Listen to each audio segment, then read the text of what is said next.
আল্লামা মামুনুল হক গতকালকে তিনি বক্তব্য দিতে গিয়ে এমন ভাবে তিনি কান্না করেছে। আমাদেরকে আঘাত করেন না, আমাদেরকে দুর্বল করে দিয়েন না। নিরাপদ থাকতে পারবেন না ভিতরে আপনারা। যার কান্না দেখে আমি নিজেও কেঁদেছি, দেশের হাজারো তৌহিদি জনতা কেঁদেছে। সারা জীবন আমরা আল্লামা মামুনুল হকের হুঙ্কার শুনেছি, রক্ত গরম বক্তব্য শুনেছি, কিন্তু কতটা কষ্ট পেলে তিনি কাঁদতে পারে। গতকালকে কেঁদে কেঁদে তিনি ঘোষণা দিয়ে বক্তব্য দিলেন। আজকে দাঁড়ান, কে আছেন এই দাওয়াতুল মুসলিম গায়রুল মুসলিমিনের মধ্যে দায়ীদের পিছনে দাঁড়িয়ে রাষ্ট্রের বিরুদ্ধে লড়াই করার জন্য হিম্মত দিয়ে মাঠে নামবেন? কে আছেন? আসেন, আমরা আসবো। আমাদেরকে আঘাত করেন না, আমাদেরকে দুর্বল করে দিয়েন না।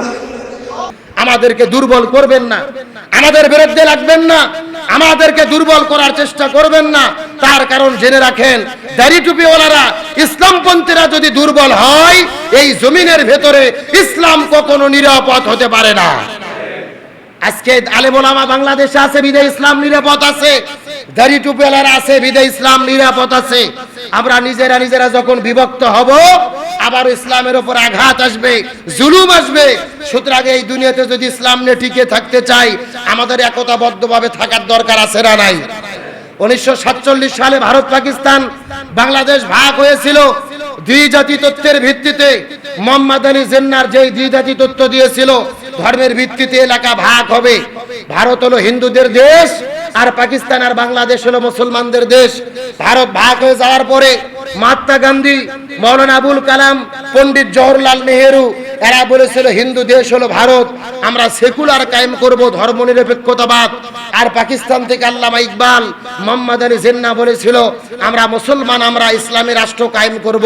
কিন্তু দুর্ভাগ্যজনক ব্যাপার হলো আজকে ভারত সেকুলার কায়েম করতেছে, আজকে তারাই নিজেরা হিন্দুত্ববাদ কায়েম করেছে, আর আমরা ইসলাম কায়েম করতেছে। এই সেকুলার আর জাতীয়তাবাদ ধর্মনিরপেক্ষতাবাদ কায়েম করেছি, আমরা ইসলাম কায়েম করতেছে, সেখান থেকে দূরে সরে দাঁড়িয়েছি। আজকে ভারত ষড়যন্ত্র করতেছে বাংলাদেশ নিয়ে, এদেশের সরকার নিয়ে, ইমানদার নিয়ে, দাড়ি টুপিওয়ালাদেরকে নিয়ে। আমরা যদি সকলে একতাবদ্ধ হতে না পারি, ওই ভারতের ষড়যন্ত্র থেকে আমরা বাঁচতে পারবো। আর এই দেশে যদি আমরা বাঁচতে চাই, আমাদের ঈমান আমূল এবং আমাদেরকে ইসলামের পরিচয়ের ভিত্তিতেই প্রকৃত মুসলমান হয়ে টিকে থাকতে হবে। আল্লাহ তাআলা আমাদেরকে সবাইকে সঠিক বুঝ দান করুক, বলেন আমিন। তাহলে বলতে চাচ্ছিলাম, এজিদকে দুনিয়া থেকে কে বিদায় করলেন? কারবালা সংগঠন হওয়ার পেছনে কয়জনের সবচেয়ে বেশি অন্যায় ছিলেন? 3 জন। একজন গেলেন এজিদ, একজন চলে গেলেন এজিদ। 2 নম্বর হলেন শিমার বিন জুলশান, যিনি নিজে সরাসরি তলোয়ার মেরে আমাদের কলিজার টুকরা রাসূলের নাতি ইমাম হোসেনকে দুনিয়া থেকে বিদায় করে দিয়েছিলেন। হোসেন রাদিয়াল্লাহু তাআলা এই দুনিয়া থেকে বিদায় হওয়ার পরে এজিদ যখন ক্ষমতায় আসলেন 683 সালে, তিনি যখন দুনিয়া থেকে বিদায় নিয়ে চলে গেলেন, এরপরে 685 সালে ক্ষমতায় এসেছিলেন মুখতার আল তাকাফি। ইনি ক্ষমতায় আসার পরে তিনি কারবালার হত্যাকাণ্ডের সঙ্গে যারা জড়িত ছিল সবার জন্য বিচার শুরু করলেন, সুবহানাল্লাহ বলেন। এবং বিচার করতে গিয়ে সর্বপ্রথম শিমার বিন জুলশানকে তিনি গ্রেফতার করলেন। ওই এলাকার ইমানদার মুসলমানেরা বিচারের দাবিতে আন্দোলন করা শুরু করলেন। আজকে যেরকম শরীফ ওসমান হাদি বিদায় নিয়েছে, বাংলাদেশে সবাই আন্দোলন করেছে বিচারের দাবিতে। ইমাম হোসেনকে তারা অন্তর দিয়ে কলিজা দিয়ে ভালোবাসতো। মুখতার আল তাকাফি যখন ক্ষমতায় আসলেন, এলাকার মানুষেরা তখন হোসাইনের হত্যার বিচার দাবি করলেন। তখন মুখতার আল তাকাফি বিচার শুরু করে শিমার বিন জুলশানকে সর্বপ্রথম গ্রেফতার করার পরে লক্ষ লক্ষ মানুষের সামনে বিচার কার্য সম্পাদন করে তার দেহ থেকে কাল্লাটাকে আলাদা করা হলো। শিরচ্ছেদ করার পরে তার পুরো শরীরটা টুকরো টুকরো করে ফেলে রাখা হলো। আর চতুর্দিক থেকে কুকুর এসে তার টুকরো টুকরো হওয়া গোস্তগুলোকে ছিন্ন বিচ্ছিন্ন করে খেয়ে ফেললেন। চিৎকার করে বলেন আল্লাহু আকবার। যে শিমার বিন জুলশান ইমাম হোসেনকে দুনিয়া থেকে বিদায় করে তরোয়াল দিয়ে টুকরা টুকরা করে বিদায় করে দিয়েছিলেন রাসূলের কলিজার টুকরা ইমাম হোসেনকে, মাত্র 5 বছর পরেই টুকরা টুকরা করে তাকে দুনিয়া থেকে কে বিদায় করে দিলেন? 2 নম্বর গেলেন শিমার বিন জুলশান এবং 3 নম্বর হলেন ওবাইদুল্লাহ বিন জিয়াদ, যিনি কুফার গভর্নর ছিলেন। সরাসরি হুকুম দিয়ে কারবালার এই ট্র্যাজেডি সংগঠিত করেছিলেন। এজিদের বিচার কার্য সংগঠিত হয়েছিল। ওই কারবালার ঘটনা সংগঠিত হওয়ার 6 বছর পরে যেই কারবালার মাঠেই ইমাম হোসেনকে শহীদ করা হয়েছিল, ওই কারবালার মাঠেই ওবাইদুল্লাহ বিন জিয়াদকে বিচার করার জন্য তৌহিদি জনতা ধরে এনেছিল। চিৎকার করে বলেন আল্লাহু আকবার। আমার প্রিয় বন্ধুগণ, মুসলমান ভাইরা গভীর মনোযোগ লক্ষ্য করুন। এই দুনিয়া থেকে হোসেনকে যারা যারা বিদায় করে দিলেন, আল্লাহ তাআলা তাদেরকেই পর্যায়ক্রমে দুনিয়ার মধ্যে শাস্তি নিক্ষেপ করলেন। এই যে দুনিয়া থেকে বিদায় না চলে গেল শাস্তি ভোগ করে, সেবারকে আল্লাহ তাআলা দুনিয়া থেকে বিদায় করে দিলেন।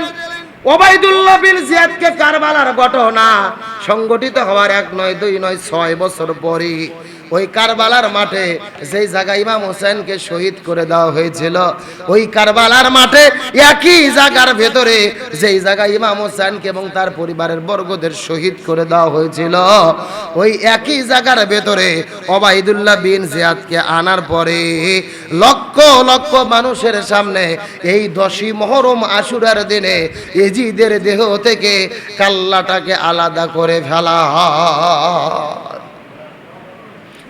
সেই 10ই মুহররম আশুরার দিনে ইমাম হোসেনকে দুনিয়া থেকে বিদায় করে দিলেন। ওই একই দিনেই আল্লাহ তাআলা বিচার করলেন এজিদের ব্যাপার। একই দিন আল্লাহ তাআলা ফয়সালা করলেন একই জায়গার ভেতরে 6 বছর পরে আশুরার দিনে 10ই মুহররম কারবালার প্রান্তরে আশুরার ময়দানে এজিদের দেহ থেকে কাল্লাটাকে আলাদা করে ফেলা হলো। চতুর্দিক থেকে হাজার হাজার কুকুর এনে তার লাশটাকে খাওয়ানোর জন্য ছেড়ে দেওয়া হলো। তার লাশটাকে টুকরো বিটুকরো করে এই দুনিয়া থেকে বিদায় করে দেওয়া হলো।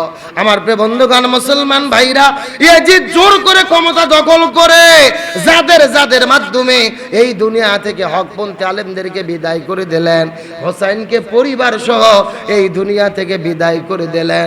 মাত্র 6 বছরের ব্যবধানে তাদের পুরো গোষ্ঠীকে বংশকে ধ্বংস করে দিলেন কে? এই জন্য দুনিয়াতে কারবালার শিক্ষা হলো, এই পৃথিবী যতদিন থাকবে কারবালা ততদিন থাকবে।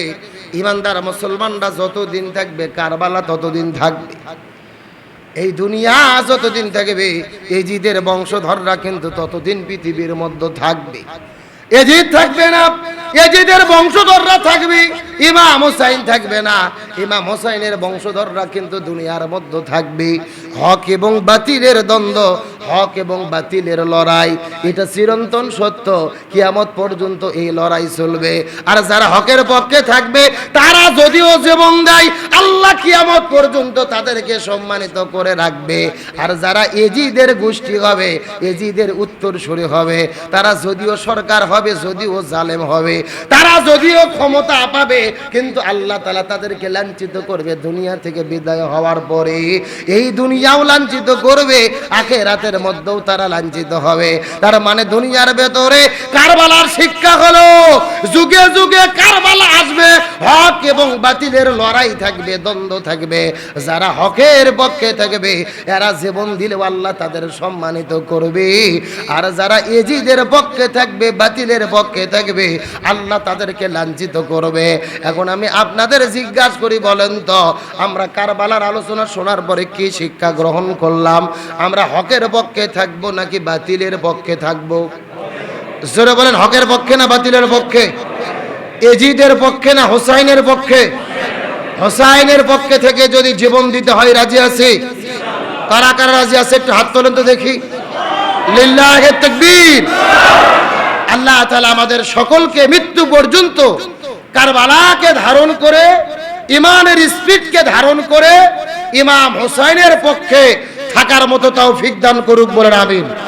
আমরা প্রয়োজনে হোসাইনের পক্ষে থেকে জীবন দেব, তারপর এজিদের গোষ্ঠী জালেমের কাছে মাথা নত আমরা, তারপরে ঈমান হারা আমরা যদি হকের পক্ষে থেকে জীবনও দেই, আমরা যদি মরেও যাই, ওয়ালা তাকুলু লিমান ইউকতালু ফি সাবিলিল্লাহি আমওয়াত বাল আহইয়াউ ওয়ালাকিন লা তাশউরুন। যারা হকের পক্ষে জীবন দেয় এরা মরে না, এদেরকে জীবিত রাখে কে? আপনাদের কি মনে হয় হোসাইন কি মারা গেছে? প্রত্যেকটা গ্রামে গ্রামে পাড়া মহল্লায় হোসাইন নামে লোক আছে না নাই? কিয়ামত পর্যন্ত থাকবে কি থাকবে না? এজিদ নামে কথা বলেন, এজিদ কিন্তু খ্রিস্টান না, ইহুদি না, মুসলমানদের মধ্যেই জন্মগ্রহণ করেছে, যার বাবা বিখ্যাত সাহাবী হযরত মুআবিয়া রাদিয়াল্লাহু তাআলা পক্ষে বিপক্ষে সমালোচনা আছে। এজিদকে কেউ বলেছে ফাসেক, কেউ বলেছে কাফের। কাফের হলেও ইহুদি খ্রিস্টান কাফের না, বংশ পরাক্রমে কি ছিল? মুসলমান নামধারী। তো এজিদ নামে কোনো লোক পৃথিবীতে নাই কেন বলেন তো? মুসলমান হওয়ার পরে এজিদের নাম পৃথিবীতে নাই, কারণ কি? তার কারণ এজিদ এতটা ঘৃণিত হয়েছে, তার নাম গন্ধ কিয়ামত পর্যন্ত পৃথিবীতে আর থাকবে, এটাই শিক্ষা। আর হোসাইন যদিও জীবন দিয়েছে, হোসাইনের মহব্বতে হাজারো হোসাইন এই পৃথিবীতে থাকবে। আয়াতুল্লাহ আলী খামেনি জীবন দিয়েছে, শহীদ হয়েছে, কিন্তু তার পক্ষে কোটি কোটি মানুষ আজকে জানাজায় যাচ্ছে। খামেনি মরেনি, কিয়ামত পর্যন্ত খামেনির ভালোবাসা মানুষের অন্তরে থাকবে। আর যারা মারছে ডোনাল্ড ট্রাম্প, বেনিয়ামিন নেতানিয়াহু, এই জালেমের বাচ্চারা বিদায় নিয়ে চলে যাবে। আমরা ইমানদার মুসলমান কিয়ামত পর্যন্ত তাদেরকে ঘৃণা করব। সুতরাং আল্লাহ তাআলা আমাদের ইমানের পক্ষে থেকে, হোসাইনের পক্ষ থেকে আমাদেরকে লড়াকু সৈনিক হিসেবে, দ্বীনের সৈনিক হিসেবে কবুল করুক, বলেন আমিন। এখন যারা সুন্নাত পড়েন নাই, কাবলা আলোচনা সারা সুন্নাত পড়ে নেন।